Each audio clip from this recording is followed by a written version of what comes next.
আসসালামু আলাইকুম। এই মুহূর্তে আছি জারিয়া সরকারি প্রাথমিক বিদ্যালয়ে। এই প্রাইমারি স্কুলের আঙিনায় আসিয়া বেড়ে উঠেছে। আসিয়া পড়ালেখা করেছে ক্লাস 1 থেকে 2, 3। তৃতীয় শ্রেণীতে নিয়মিত এক শিক্ষার্থীর নাম আসিয়া।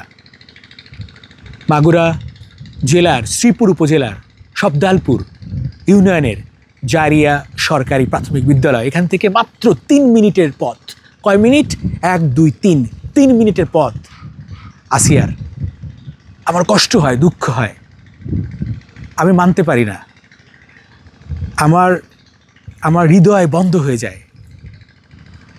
আসিয়া কার্ডিয়াক অ্যারেস্ট করেছে, আমি মনে হচ্ছে কার্ডিয়াক অ্যারেস্ট হয়েছি।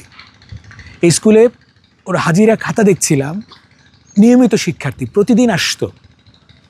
সেই মেয়েটাকে আর আসতে পারবে? এই স্কুলের বড় একটি আঙিনা রয়েছে, মাঠ, সেখানে সে খেলাধুলা করতো, দৌড়াতো, সেখানে সে উল্লাস করতো, উৎসব করত। সেই মেয়েটি আইসিইউতে লাইফ সাপোর্টে জীবন মৃত্যুর সঙ্গে পাঞ্জা লড়ছে। কোন পর্যায়ে পৌঁছেছি আমরা? সন্তান, নাতির বয়সী, ধর্মীয় শিক্ষা, মূল্যবোধ, পারিবারিক শিক্ষা, পারিবারিক নর্মস, এগুলো কোথায় হারিয়ে গেছে? বাচ্চাদের সঙ্গে যে পাশবিকতা করছি আমরা, কি হচ্ছে? ধর্ষকের শাস্তি কি সব কিছু না? শিক্ষাটা জরুরি। যে শিক্ষাটা আপনাকে বড় করে তুলছে, যে শিক্ষাটা আপনাকে মানুষ রূপে গড়ে তুলছে, পারিবারিক শিক্ষা, ধর্মীয় শিক্ষা, স্কুলের শিক্ষা, এই শিক্ষাগুলো জরুরি। আমি মানতে পারি না। আজকের এই ঘটনার সঙ্গে আমি মেলাতে চাই আমার সন্তানকে, আমি মেলাতে চাই আমার প্রতিবেশী এক সন্তানকে। কি জীবন, কি ভবিষ্যৎ অপেক্ষা করছে ওদের জন্য। জারিয়া সরকারি প্রাথমিক বিদ্যালয়ের শিক্ষকরা বলছেন অশ্রু সজল চোখে, আসিয়া কি ফিরতে পারবে? আমাকে জিজ্ঞেস করছে, আপনারা তো ঢাকায় থাকেন, আসিয়া কি ফিরবে? আসিয়াকে কি ক্লাসে নিয়মিত দেখতে পাবো? কি জবাব দেব আমি? কি জবাব দেবে রাষ্ট্র? কি জবাব দেবে সরকার? কি জবাব দেবে বাংলার সকল মানুষ?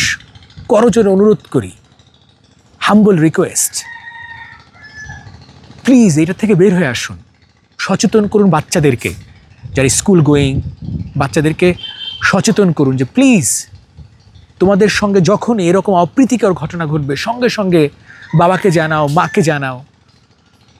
বাচ্চাদেরকে নৈতিক শিক্ষা দিন, মূল্যবোধের শিক্ষা দিন। আর ওই পশুদের, ওদের শিক্ষাটা তখনই হবে যখন দৃষ্টান্তমূলক শাস্তি একের পর এক ঘটবে।